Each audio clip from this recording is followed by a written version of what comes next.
A estenose valvar aórtica é uma doença que acomete as válvulas cardíacas, uma delas, e prejudica a fisiologia da circulação sanguínea. Para entender a estenose valvar aórtica, é importante saber algumas definições de alguns termos, como débito cardíaco, pré-carga e pós-carga. No débito cardíaco, a gente tem que o débito cardíaco é o volume de sangue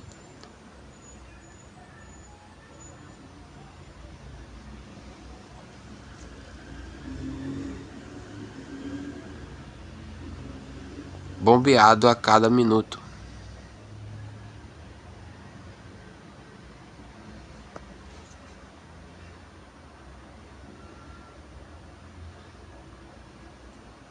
Uma forma simples para achar o valor do débito cardíaco é débito cardíaco igual a frequência cardíaca vezes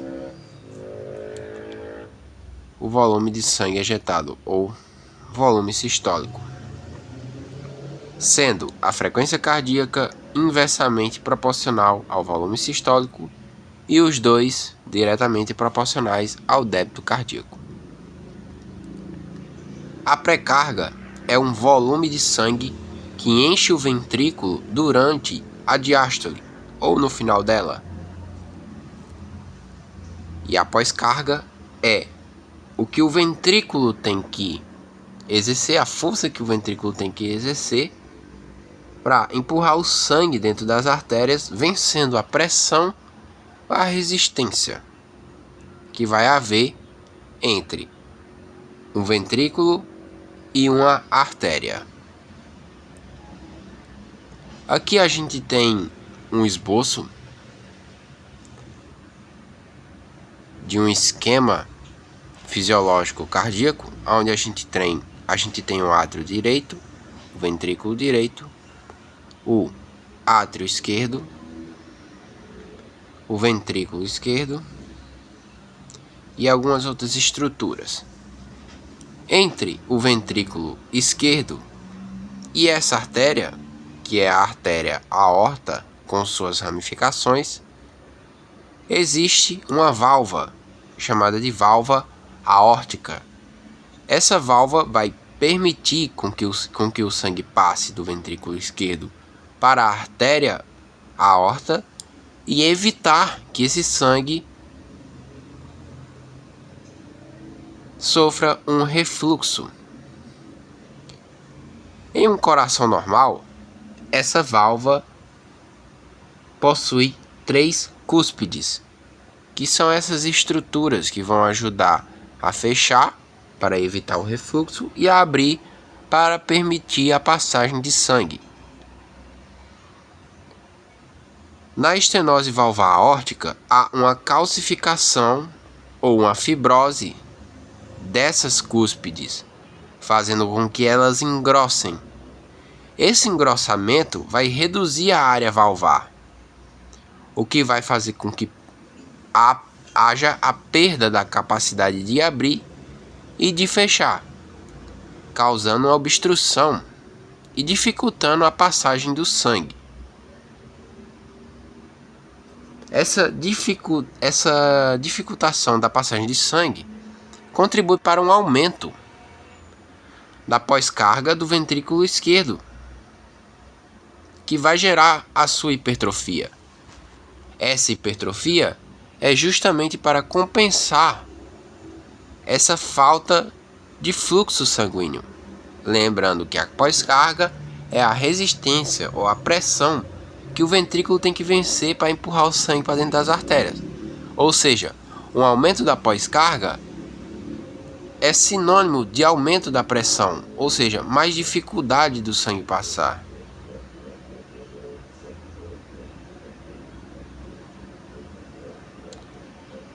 O diagnóstico da estenose valvar aórtica é feito com auxílio de ecocardiograma, eletrocardiograma, o raio-x, o sopro sistólico ejetivo que é meio que uma turbulência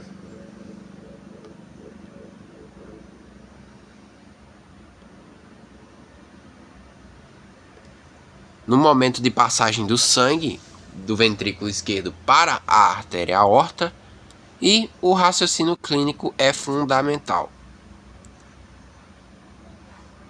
Algumas alterações estruturais vão precisar ser feitas, como já citado, a hipertrofia do músculo miocárdio devido a esse aumento de pressão.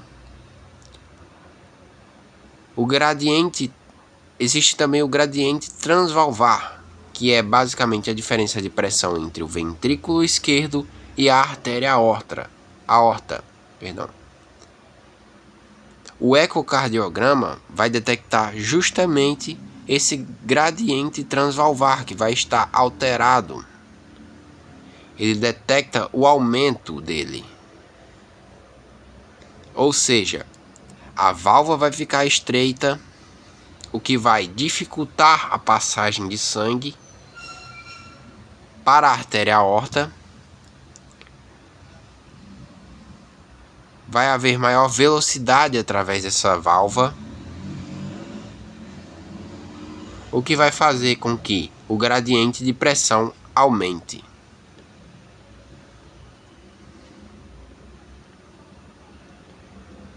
A fração de ejeção vai permanecer normal no paciente com estenose valvar aórtica, porque o nosso coração possui mecanismos de compensação, e um deles é o mecanismo de Frankenstein. O mecanismo de Frankenstein gera uma hipertrofia concêntrica. O que seria uma hipertrofia concêntrica?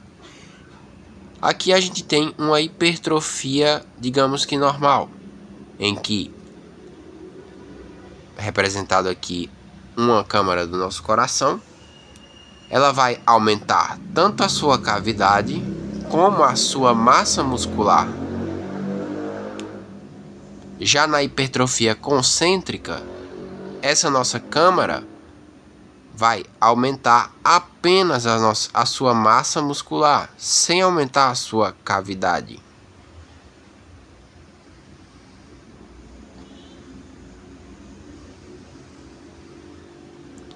Os sintomas principais da estenose valvar aórtica são a dispneia, que piora com o esforço, a dor torácica, a síncope e o pulso carotídeo fraco. Lembrando que a dispneia vai ser causada por um aumento de pressão de enchimento. Um aumento de pressão no momento da diástole. Esse aumento de pressão aumenta a congestão pulmonar. No nosso esquema aqui, a gente tem de novo o átrio direito, ventrículo esquerdo e átrio esquerdo. Entre o átrio esquerdo e a veia pulmonar não existe válvula. Esse aumento de pressão no ventrículo esquerdo faz com que o sangue volte, porque o sangue vai da região de maior pressão para a região de menor pressão. Já que aqui a gente tem uma maior pressão, uma pressão alta anormal, essa pressão vai ser distribuída para a câmara do átrio esquerdo, fazendo com que o sangue volte, não havendo nenhuma válvula entre o átrio esquerdo e a veia pulmonar. O sangue voltando aumenta a pressão dos capilares que vão ficar nos alvéolos. Lembrando que aqui a gente tem os pulmões e dentro dos pulmões a gente tem os alvéolos pulmonares. Ligados aos alvéolos pulmonares a gente tem capilares alveolares. Ao aumento de pressão nos capilares faz com que haja vazamento de líquido para o meio extra, para o exterior desses capilares, aumentando a pressão no pulmão. Esse aumento de pressão intrapulmonar vai favorecer essa dispneia, vai aumentar a pressão nos pulmões. A dor torácica se deve a maior demanda do ventrículo esquerdo por oxigênio, porém, a perfusão do miocárdio não vai conseguir acompanhar, pode não conseguir acompanhar essa demanda do ventrículo esquerdo, fazendo com que haja dor torácica, a falta de oxigênio. E a síncope se deve a baixa de perfusão cerebral. O cérebro, o nosso encéfalo, vai receber menos nutrientes e oxigênio, fazendo com que o paciente sinta o sintoma da síncope, que é o desmaio. A etiologia da estenose valvar aórtica envolve a degeneração, principalmente com idosos com 70 anos acima, que vai haver uma calcificação nessa degeneração. Pode haver uma válvula aórtica bicúspide, ou seja, é uma causa congênita,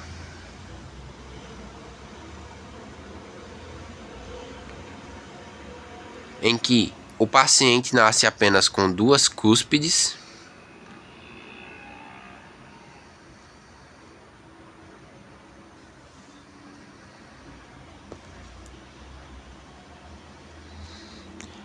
e doença reumática. A doença reumática pode contribuir para a fusão das cúspides.